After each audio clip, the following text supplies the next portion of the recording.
Ex-North Korean spy recounts Olympic plot to blow up plane. Seoul. It was her first assignment as a North Korean secret agent.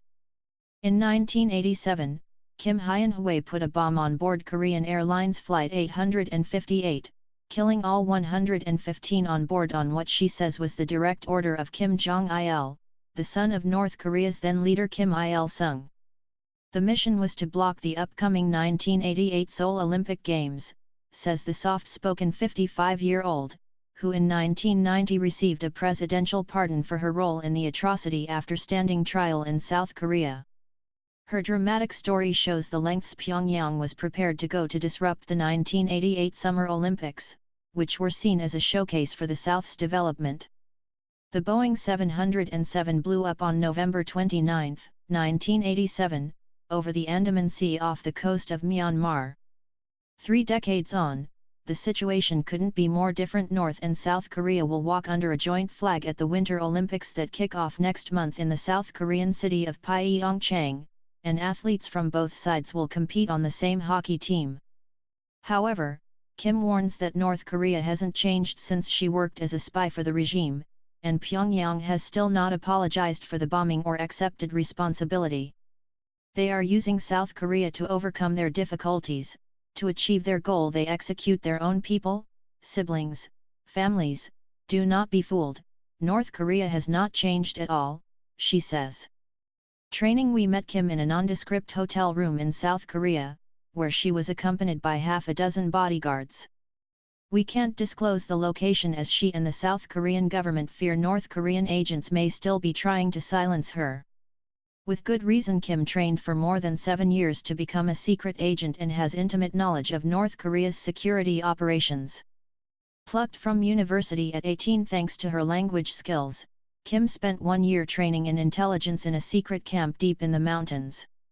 She was taught martial arts, shooting, radio communication and how to survive in the wild. She learned Japanese from Yako Taguchi, a Japanese woman she says was abducted by North Korea and with whom she lived with for 2 years.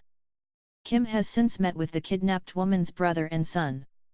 She was then sent to the Chinese city of Guangzhou to perfect her grasp of Mandarin. In November 1987, she was suddenly called back to Pyongyang. North Korea's spy agency decided Kim was ready for her deadly mission, an assignment she received in the dead of night from the agency's highest-ranking officer. Kim and a male accomplice, Kim Seung-il, went to the Austrian capital Vienna disguised as a Japanese couple. It was there they were given the bomb. The bomb was a small Panasonic radio, behind that there were batteries. North Korea built it so half of it acted as an explosive with chemicals in, the other half could be used as a regular radio, says Kim. Bomb in radio. They took the bomb to Baghdad.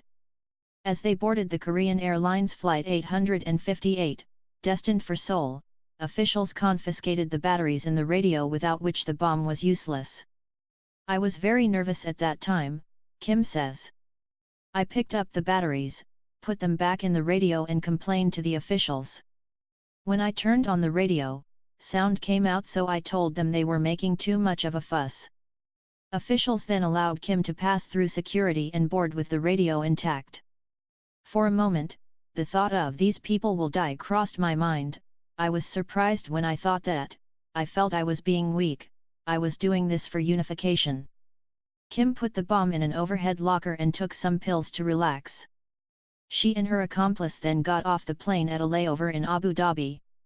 The plane carrying 115 people and a North Korean bomb departed for Seoul but never made it. How she was caught. Plans to escape via Rome and Vienna did not pan out as the 2 agents were detained in Bahrain. They had a Plan B: cyanide pills hidden in cigarette filters. We were taught that if an agent fails on a mission, he or she needs to commit suicide. We need to swallow the pill to protect the secret. We know very well that our families in the north would be harmed, so naturally we decided to swallow the pills. At the time I thought my 25-year-old life ends like this. Biting into the cyanide pill, Kim lost consciousness but survived. Her male comrade died. Extradited to Seoul for interrogation, Kim says she denied everything for 8 days for fear of retribution against her family, but she couldn't keep it up.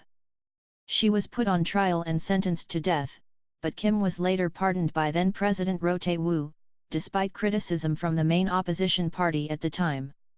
Roh believed she was as much of a victim of North Korea's brutal regime as the passengers killed on board the doomed Flight 858. When I heard I was pardoned, rather than feeling joy of regaining life, I thought of my mother back in the north. How happy she must be if a daughter who almost dies then lives, but I was a big sinner. I should have died, she says. After being pardoned, she worked for South Korea's National Intelligence Service before marrying one of her bodyguards. A mother of two, she has written memoirs about her experiences, donating some of the proceeds to the victims' families. But some families criticize the South Korean investigation at the time, even questioning whether Kim was the person responsible for the deaths of their loved ones. It's clear that reliving that time 30 years ago takes a toll on Kim. She fights back tears a number of times but insists she has survived to remind people of what North Korea is capable of, something she says is particularly important as the Winter Olympics appears to be bringing the two sides together. As a living witness to North Korea's terror, I tell the truth and I am on the front line to prevent this kind of attack. Korea is still at war when it comes to ideology and thoughts.